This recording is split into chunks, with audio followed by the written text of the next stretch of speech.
السلام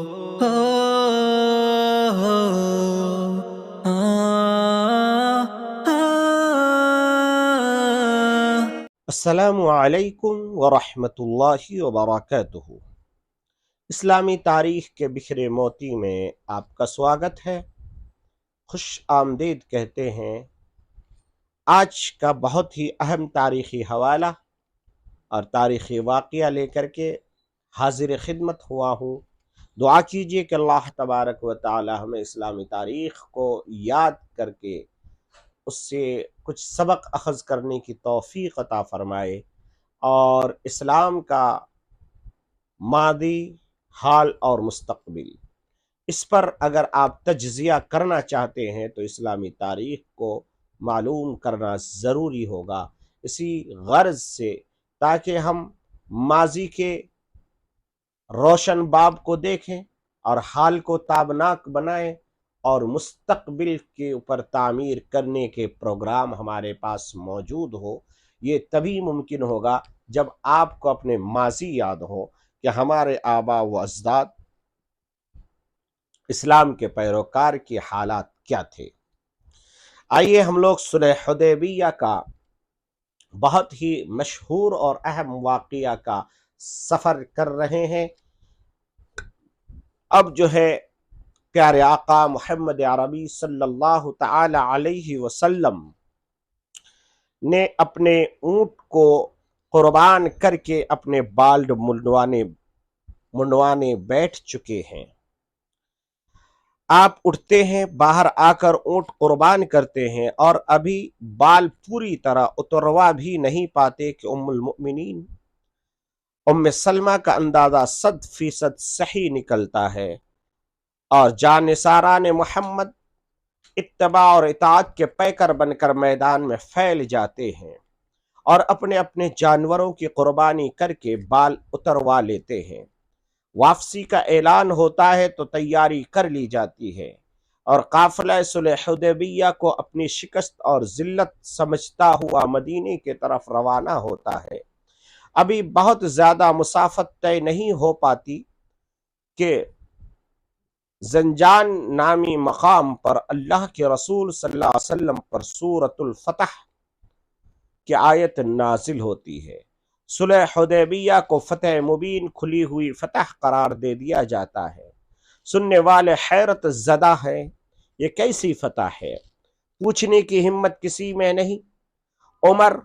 حضرت عمر رضی اللہ تعالی عنہ جسارت کر بیٹھتے ہیں، اے اللہ کے رسول، یہ فتح ہے؟ جواب ملتا ہے ہاں۔ پھر ان کا دل سکون پا جاتا ہے، پھر اور دوبارہ وہ سوال نہیں کرتے ہیں کہ یہ کیسی فتح ہے، وہ کیسی فتح، بلکہ فرمایا یہ فتح ہے۔ اللہ کے نبی نے فرمایا ہاں فتح ہے۔ بس ان کا ایمان تھا کہ میری آنکھ غلط دیکھ سکتی ہے مگر میرے آقا کبھی غلط نہیں بول سکتے۔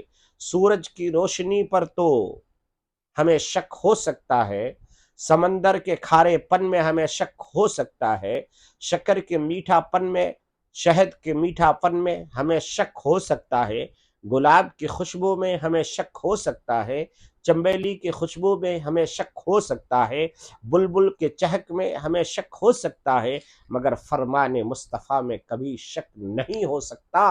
مومن کا یہی شان ہے، سمجھ میں آئے تب بھی الحمدللہ، نہ سمجھ میں آئے تب بھی الحمدللہ، بلکہ جب نہ سمجھ میں آئے تو مومن یہ کہتا ہے یہ میری عقل کا فطور ہے، میری ناقص عقل کی وجہ سے مجھے یہ سمجھ میں نہیں آیا، مگر فرمان خدا اور فرمان مصطفیٰ میں کوئی کجی نہیں، کوئی جھوٹ نہیں، کوئی غلط نہیں، کوئی ایسی بات نہیں جس سے ہم جو ہے انکار کر سکیں۔ تو یہی بات وہاں پر بھی ہوئی۔ حضرت عمر رضی اللہ تعالی عنہ نے پوچھا، اے اللہ کے رسول، یہ فتح ہے؟ جواب ملتا ہے ہاں۔ پھر ان کا دل سکون پا جاتا ہے۔ ایک صاحب اپنے ساتھیوں سے کہتے ہیں، یہ کیسی فتح ہے؟ ہم بیت اللہ جانے سے روک دیے گئے، ہماری قربانی کے اونٹ بھی آگے نہیں جا سکے، اور اس صلح کی وجہ سے ہمارے مظلوم بھائی ابو جندل کو ظالموں کے حوالے کرنا پڑا، تو یہ فتح کیسے ہوئی؟ یہ بات نبی کریم صلی اللہ علیہ وسلم کو معلوم ہوتی ہے تو آپ فرماتے ہیں یہ بہت بڑی فتح ہے کہ تم مشرکوں کے گھر پہنچ گئے اور انہوں نے آئندہ سال عمرہ کرنے کی درخواست کر کے تمہیں واپس جانے پر راضی کیا۔ انہوں نے تم سے خود ہی جنگ بند کر دینے اور صلح کر لینے کی خواہش کی، اللہ نے تم کو ان پر غلبہ عطا کر دیا۔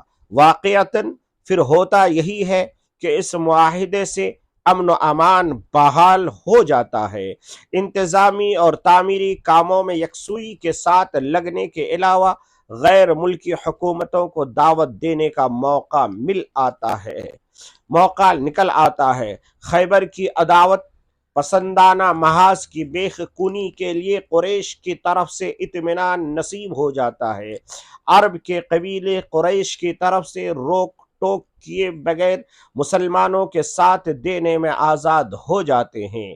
ایک ہی سال بعد مسلمان بڑے ٹھاٹ باٹ کے ساتھ بلا کسی خوف و خطر زیارت حرم کے لیے مکے میں داخل ہوتے ہیں، اور صلح کے بعد 2 برس میں اتنے لوگ اسلام لے آتے ہیں جتنے اس سے قبل 18-19 سال میں اسلام نہیں لاتے۔ معاہدے کی جو شرطیں مسلمانوں کو سب سے زیادہ ناگوار معلوم ہوتی تھی اسے منسوخ کرنے کے لیے بلکہ منت سماجت خود ہی قریش کرتے ہیں۔ آئیے دیکھتے ہیں کیسے۔ مکہ کے ابو بصیر مسلمان ہو کر مدینہ پہنچتے ہیں۔ قریش کے 2 آدمی انہیں واپس لینے کے لیے جاتے ہیں۔ نبی کریم معاہدے کے مطابق ابو بصیر کو واپس کر دیتے ہیں۔ راستے میں ایک مقام پر موقع پا کر ابو بصیر ان دونوں میں سے ایک کو قتل کر دیتے ہیں۔ دوسرا ڈر کے مارے وہاں سے بھاگ کر نبی کریم صلی اللہ علیہ وسلم کے پاس پہنچتا ہے اور اپنے ساتھی کے مارے جانے کا حال بتاتا ہے۔ اس کے پیچھے ابو بصیر بھی پہنچتے ہیں۔ دیکھتے ہی نبی کریم صلی اللہ علیہ وسلم فرماتے ہیں کہ یہ جنگ کی آگ کو بھڑکا دے گا۔ یہ سن کر انہیں یقین ہو جاتا ہے کہ ان کا مدینے میں رہنا دشوار ہے۔ آپ سے کہتے ہیں کہ آپ نے اپنا عہد پورا کر دیا ہے، مجھے ان مشرکوں کے حوالے کر دیا تھا، لیکن اب اللہ نے مجھے آزاد کر دیا ہے، لہٰذا میں جاتا ہوں۔ یہ کہہ کر وہاں سے چل دیتے ہیں اور ساحل سمندر سے قریب اویس نامی ایک مقام پر مقیم ہو جاتے ہیں، اور وہیں پر رہ کر کے ابو جندل بن سہیل کو جب ابو بصیر کے بارے میں معلوم ہوتا ہے وہ بھی بھاگ کر وہیں پہنچ جاتے ہیں۔ اس کے بعد حالات یہ ہو جاتی ہے کہ جو بھی مکے میں مسلمان ہوتا ہے وہ سیدھے ابو بصیر کے پاس اویس پہنچ جاتا ہے۔ رفتہ رفتہ ان کا زبردست گروہ بن جاتا ہے اور قریش مکہ کے تجارتی قافلوں کے لیے زبردست خطرہ بن جاتا ہے، اور ان کا اتنا ناک میں دم کر دیتا ہے کہ وہ تنگ اور عاجز ہو کر نبی کریم صلی اللہ علیہ وسلم کے پاس پیغام بھیجتے ہیں اور منت سماجت کرتے ہیں خدا را معاہدے کی 4تھی شرط منسوخ کر دیں، اور جو بھی مسلمان ہو کر مدینہ آ جائے اسے وہیں رکھ لیں، ہم واپس نہیں لیں گے۔ بڑی مہربانی ہوگی اگر آپ ابو بصیر اور ان کی جماعت کو بھی اویس سے مدینہ بلا لیں۔ یہ آپ کو معلوم ہوگا 4تھی شرط یہ تھی کہ اگر قریش مکہ میں سے کوئی مسلمان ہو کر کے مدینہ آ جائے تو آپ کو اسے واپس کرنا پڑے گا، اور مسلمان میں سے اگر کوئی ہمارے یہاں آ جائے یعنی مشرک بن جائے تو ہم اسے واپس نہیں کریں گے۔ یہ شرط تھی اور اس کو وہ لوگ خود ہی اب منسوخ کرا رہے ہیں۔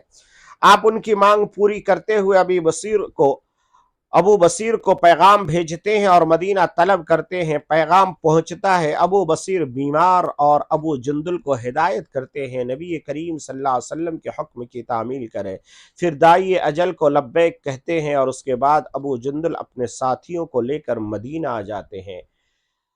انشاءاللہ یہ فتح کیسے مبین ہوئی آپ کو آگے اور پتہ چلے گا۔ انشاءاللہ ہم لوگ رفتہ رفتہ اس اسلامی تاریخ کے بکھرے موتی کے مسافر بن کے چل رہے ہیں۔ انشاءاللہ ہم آپ کو مکمل سندوں کے ساتھ جو بالکل صحیح واقعات ہیں ان کو آپ تک پہنچانے کی میں کوشش کر رہا ہوں۔ دعا کیجیے اللہ تبارک و تعالی سب سے پہلے مجھے عمل کی توفیق عطا فرمائے، بعد میں پھر جو سنے اسے بھی عمل کی توفیق عطا فرمائے۔ آپ سے یہی گزارش ہے کہ اگر آپ نے ہماری چینل کو سبسکرائب نہیں کیا ہے تو کر لیں، اپنے دوست احبابوں کو بھی اس چینل کے بارے میں بتائیں۔ جزاک اللہ خیر الجزا۔ السلام علیکم ورحمۃ اللہ وبرکاتہ۔